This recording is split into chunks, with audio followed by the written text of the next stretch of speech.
My name is Nick Watt, and I just can't stay in one place. Ow! I've lived in 7 countries and travelled to nearly 90 more as a foreign correspondent. From Vanuatu to Iraq, from South Africa to Switzerland. Now, I'm going rogue, going deep. Asking the questions I've always wanted to ask.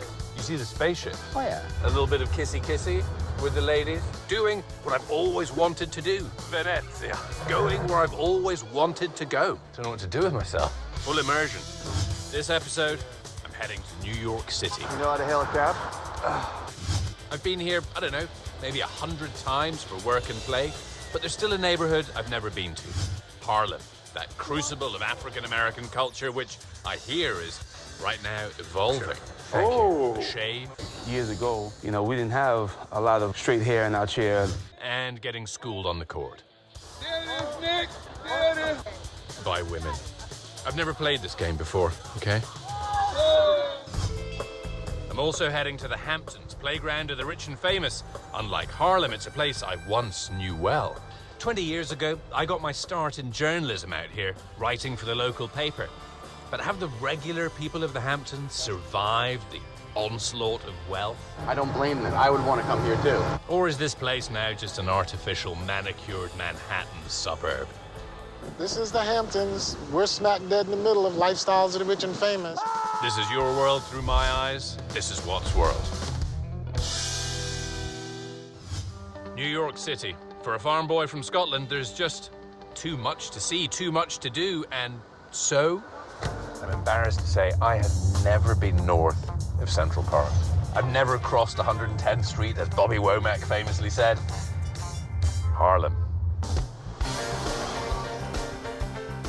Home of the Cecil and Mintons, the birthplace of bebop. Which then gave us jazz, rap, hip-hop. Absolutely, absolutely. This is where it started, in this building. Sure, I like bebop, but I love sports.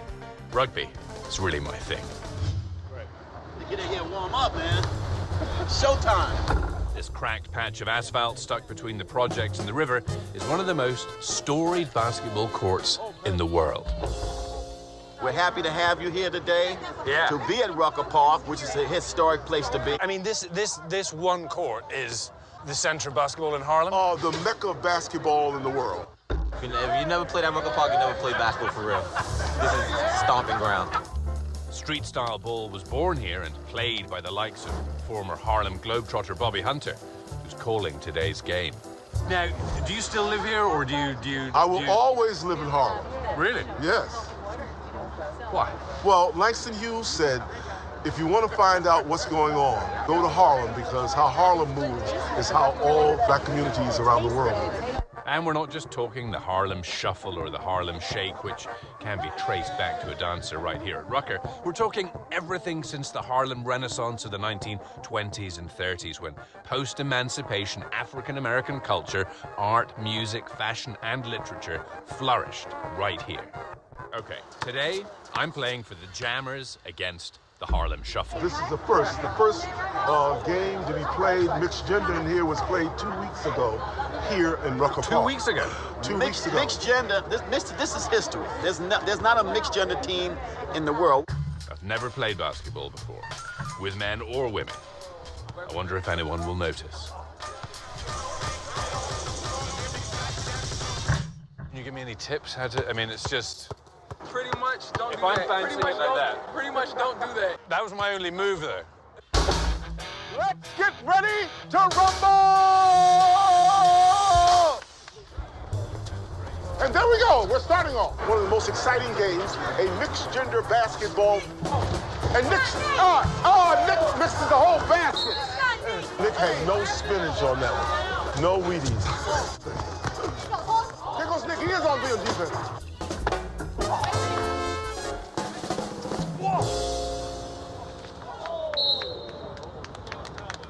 All right, it's half-time or whatever you call it in basketball. Yeah, you got it. The fan is now pointing out flaws in my game. Okay. Now, post-Renaissance, Harlem did hit a rough patch. People left, the Cecil Hotel burnt down. Are times getting better in Harlem? Oh, truly are they getting better. There's a restaurant on every corner. One of them owned by Alexander Smalls, opera singer turned restaurateur. He's rebuilt the Cecil. Harlem is now considered prime real estate, but with developers moving in, can it cling on to what made it great in the first place? There's always a danger of not only diluting, but also destroying the integrity of a heritage community. So here at the Cecil, it's upscale African/Asian fusion food and jazz, preserving that heritage. There are people who run around community meetings screaming Harlem is for poor people. Get out, everybody. You know, and there's always going to be that. But the point is to make contributions to make it a stronger community. Right. Now, Smalls pours part of his profits from the $18 Wagyu burger and the $110 roast duck for two into turning those old hotel rooms in his building into affordable housing so everyone doesn't get pushed out. So you're going to have fallout, but what you're going to be left with is a stronger community. That kid tickling the ivories, 13 years old, a new generation. Barber Denny Moe also pours part of his profits back into the community. You think that this place will definitely keep its style, keep its flavor? I don't think it will. I think at some point it'll all be gone. All the rents and cost of living is going up, and it seems like the chance of living is going down, you know? Yeah. Back at the game, second half, about to begin. Gentrification, though, Bobby. Who knows what gentrification is? It's a trade-off. Who was here first? A well-worn American question. Native Americans were here first, and then they allegedly, mythically sold Manhattan Island to the Dutch in 1626. By the 1800s, Harlem had been built up for middle-class New Yorkers, but they drifted to the burbs, and Harlem became a crucible of African-American culture after freed slaves flocked here from the South in the early 1900s. 4, 5, 6, 7. We're going this way. And there we go. We're starting off. And there we go. We're starting off. Straight to the basket. Playing for pride here in Harlem, a place with a lot of pride. Nick had the ball, and he gave a bounce pass just like I told him to. Pride in what it was and what it can still be. Oh, hey, Nick steals the ball.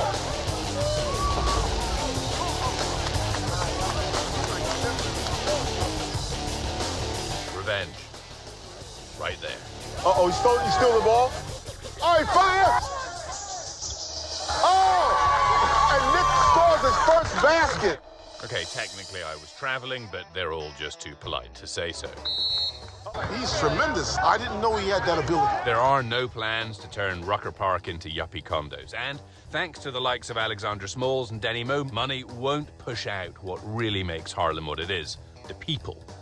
It's really people that make any place what it is. Hey, good right, Nick. It's been a while. It's been overseas. Thomas. 1, 2, 3, 4, 5, 6, 7. I'm beat. I need the beach. I need a long weekend away. How about someplace else that's clinging bravely to its identity? I'm going to East Hampton on Kenny Dictor's plane. You are. I am. Dictor runs a private plane service ferrying the rich to their summer playground, the Hamptons. Just 35 minutes for those who can afford it from New York City.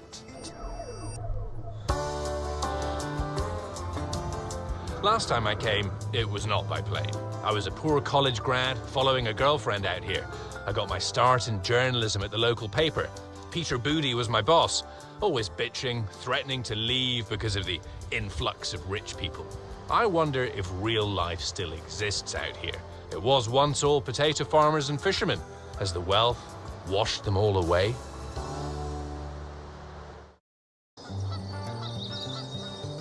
It's pre-7 a.m. The bankers, their children, their butlers are probably still asleep in their multi-million-dollar beach homes, if they're even here.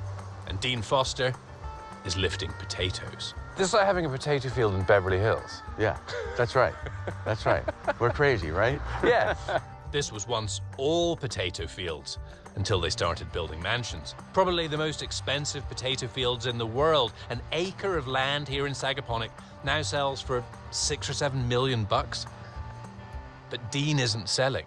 He's not leaving like most of my old friends have.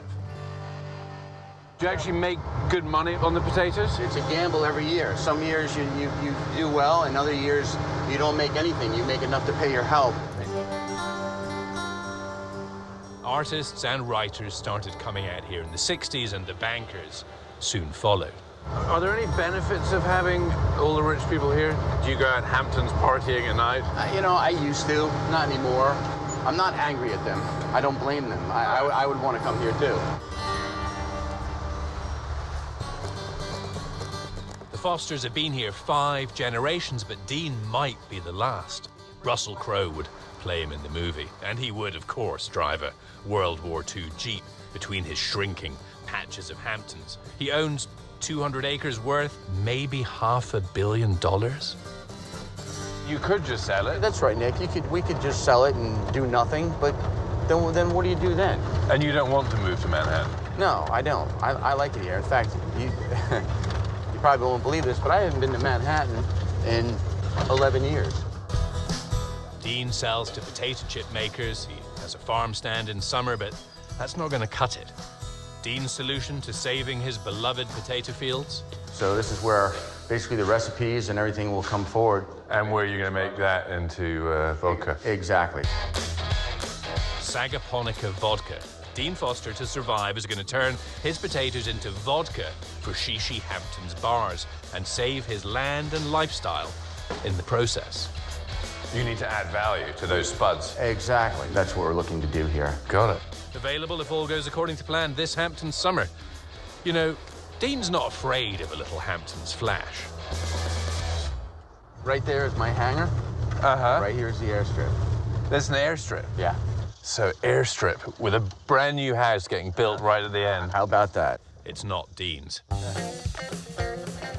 Now, his plane is perfect for checking his crops and for me to see how much land is left out here. There you go, 1946 J3 Cub. As you can see, it's tandem. Your passenger rides up front. It looks like a propeller attached to a lawnmower. Is this thing safe? Oh, yeah. Oh, yeah. If the engine should quit in something like this, you land it. It's not all of a sudden it's going to fall out of the air. It's a kite.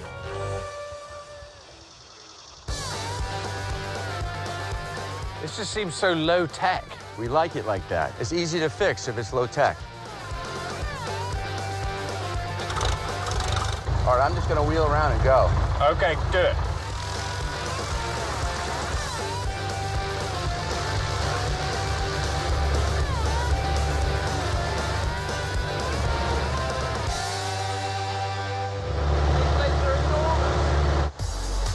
Swimming pools, tennis courts, and there are potato fields. There are more fields than like further work. You guys are hanging in there. That guy doesn't even have a pool. What a loser.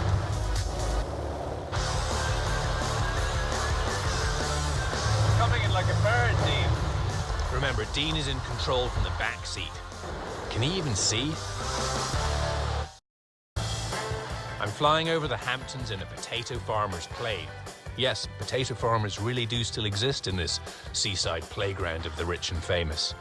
I'm here to find out if the real people are clinging on despite this tsunami of wealth. And there is a patchwork of fields between the hedged mansions. Yup, there's more real life here than I'd feared. I might even have spotted a fisherman on the bay.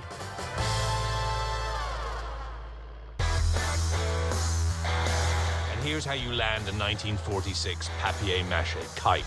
Sideways. Like a goose. Coming in like a bird, Dean. Whoa. That seems wrong.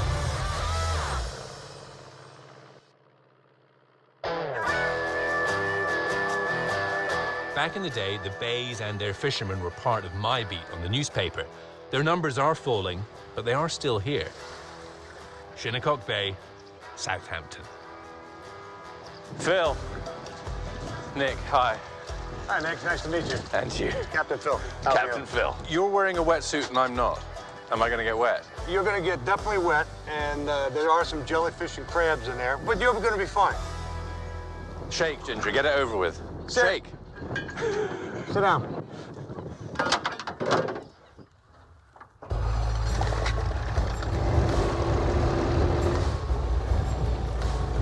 You grew up out here, yeah? Yeah. How many generations? My family's been here for 350 years. Amongst the first white settlers, religious refugees from England. You're kind of cursed because this is where you live. And everybody with $10 million wants to build a house out here. Oh, yeah. 10 million's on the low side. Phil survives by tailoring what he's always done, clamming, and selling them to the incomers. You can't be too annoyed by the summer people because that's how you make your money. You have to have some acceptance. It's hard to have. I'm now topless. Oh dear. I'm trying to feel them with my feet. Yeah, slide your feet around a little bit and slide it. Don't push it down, and you should feel them. Captain Phil and his dog Ginger clam like the Native Americans used to. No rake, just hands and feet. Come on. Good girl. Good girl. Got one. Water quality is declining, the clam beds are shrinking, but they're still here. If you've got patience and a permit. It's a great feeling. Great feeling. That's not. Not exactly Hampton's glamour. No crystal on the boat. I'm half naked and muddy, and not in a good way. Ow! I just saw a crab. We have enough for a clam bake. But first, there's an uncomfortable truth common to much of America. Bordering that bay that Phil and I were just clamming is where the original Hamptonites lived. Back in Harlem, the Dutch chased them away hundreds of years ago, but here in the Hamptons, they're still here. The Hamptons' best kept secret? Absolutely. No one knows we're here. They ride right by us. They assume all those names are relics of an expunged history. All the place names, right? All of the place names are part of our tribe, our culture, our Apart from the tradition. ones that end in Hampton. Well, that's true. We were here first, though. Now eking out a living selling cigarettes on the side of the old highway just west of Southampton Village. When I was a cub reporter, this was one of my first stories. What's now the Shinnecock Hills Golf Course and so much more was once Indian land. We will never get it back. We understand that. We supposedly waited too long to reclaim the land. When we tried to go into court on numerous occasions, we were denied. So it's a catch-22. Every Labor Day weekend, the Shinnecock open their gates for a powwow. The rest of the year, their reservation, home to maybe 600 people, is off limits to outsiders. Before the white man showed up, their territory stretched across the eastern half of Long Island. Now they're down to a 1.3 square mile patch. And some are downright hostile. Do not film anybody's house, though. Breaking all cameras that come in my direction. I don't care who you with. Yo, get the out of here right now. I know you didn't just say that, because I'm not the one. You know better than that. There is understandable bitterness. The Shinnecock can't even get loans to build homes because their land is commonly owned. They could sell it all, but they'd all have to agree and sacrifice land they deem sacred. Meanwhile, all around them. There's a brand new house going up. Over there, yeah. Since 1638, we've been good neighbors to them. That has not been reciprocated, though. Yeah. The Shinnecock get a view of new construction, while from the other side, the rich get a pristine view, the only blot. That tarp on Lance's brother's deck. This is the Hamptons. We're smack dead in the middle of lifestyles of the rich and famous. We're the people of the Stony Shore. For us, this is who we are.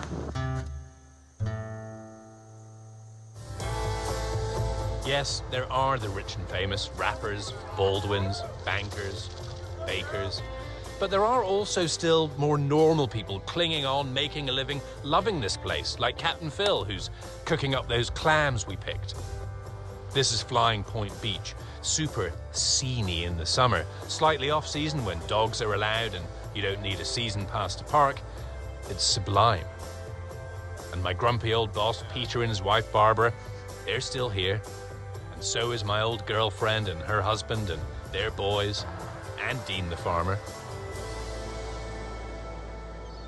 There still is this incredible beach, there is still this incredible town. I mean, it still exists as this great place. It just tends to be overrun for a couple months of the year. I think you people deserve the summer crowds.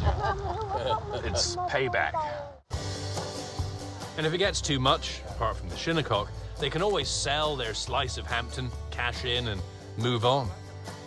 Really looking forward to living in a wall-to-wall carpeted condo in Boca and reading a magazine all day in my underwear. That's my goal in life. And this is just a little thing I have to get through till we get there. Peter's been saying that 20 years, ever since I've known him, but he'll never leave. Just like Bobby Hunter will never leave Harlem. I will always live in Harlem. It's who they are, it's what they love, and without them, Harlem and the Hamptons would lose a little soul. I did leave the Hamptons because, well, I didn't want to be fretting all my life, afraid of losing a place I was falling in love with.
If you can make it in New York, you can make it anywhere. So sang Frank. So what does it actually take? 1, 2, 3, 4, 5, 6. Dance, not necessarily my strength, but today is audition day at Stomp. It's an off-Broadway institution. Just for a second, let's do just feet. And then, so how many people came for the full audition? I mean, usually we get over 1,000. How many of them are going to make it? I think we're looking for 4 or 5. Is it hard letting people go? Yeah, because that feels like you're shattering their dream. I don't know if there's any other city that takes the amount of courage that it takes. Whoa, you got to count, guys. You got to count. I hope I get it. I hope I get it. I mean, it is a tough city. It is a tough city as an artist. So you've got to work hard. But I like that. New York is the shining city of culture for America, really, in my view. So apart from Los Angeles. No, please. You'll get a call, yes or no. Will Andrea make it through to the next round? It went well. It went really well. And Khalil? This is actually my 3rd time auditioning. 3rd time lucky? How'd Nick do? Huh? How would Nick do? You want to see? Not a chance. Not a chance. If I'm going down, I'm not going down alone. Take his camera. Take his camera. Look at that face. He's pissed. Adam, the camera guy, is also a tap dancer on the side. All it is... That's all it is. You can do that. I'm not sure I can. Yeah, you can do this. I dance like this. I feel it. I dance like this. This is how I dance. No. 2, 3. Yeah. I'm just doing it slightly differently. That's all right. That's all right. You got your own groove.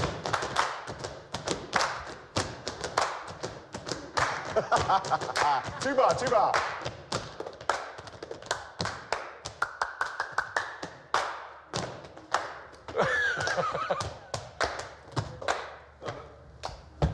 He handed it off badly to me.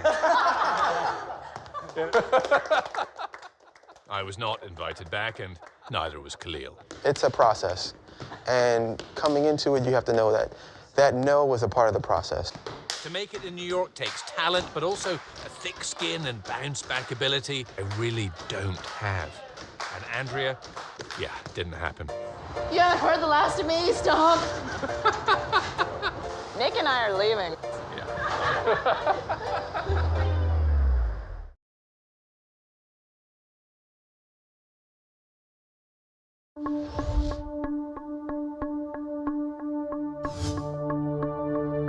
Best thing about my job, I get to go places I shouldn't be allowed.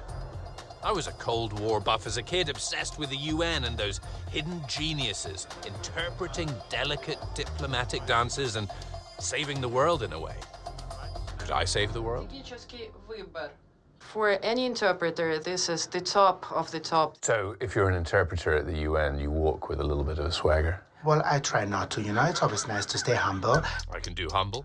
I'm grabbing these guys for a chat during their breaks. Chinese. They do 30 minutes on, 30 minutes off. If you really want to excel at this job, you would have to be some kind of adrenaline junkie. Check. I am. You have to know the subjects, you have to know the characters.